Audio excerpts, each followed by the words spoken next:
Kag sa good vibes sa pihak sa mga pagtilaw sa mga taga Castellana dala sang bulkan kanlaon, Bailes de Luces ang banwa nangin kampyon sa Dinagyang Illumination Festival. May report si Romeo Subaldo. Bailes de Luces!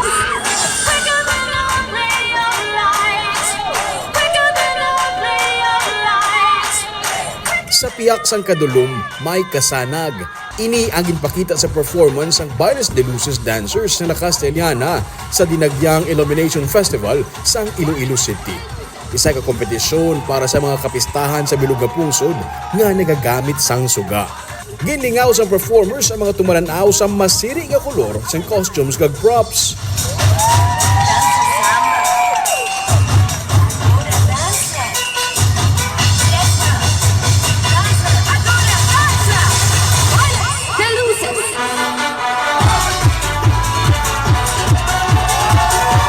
Napawaw ang audience sa hinali nga pagkambyo sang kolor sang costumes ug props nga naghatag sang dugang nga katahom sa ilang performance.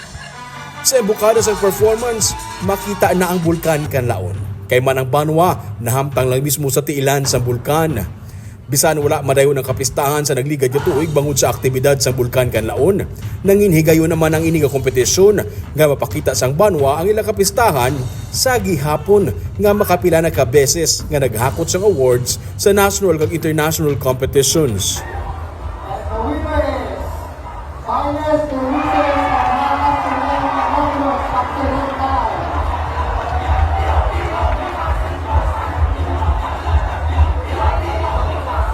Magluwas sa title nga Grand Champion, nakuha man sang Bailes de Luces ang awards nga Best in Light Design, Best in Lighted Production Design, Best in Lighted Costume Design, kag Best in Choreography. Magluwas ini, nakuha man sa grupo ang Bingo Plus Best in Costume kag Power Max Center's Choice Award. Ang grand winner sa Illumination Festival ay nakapauli sang 500,000 pesos nga cash. Romeo Subaldo para sa Digicast Negros.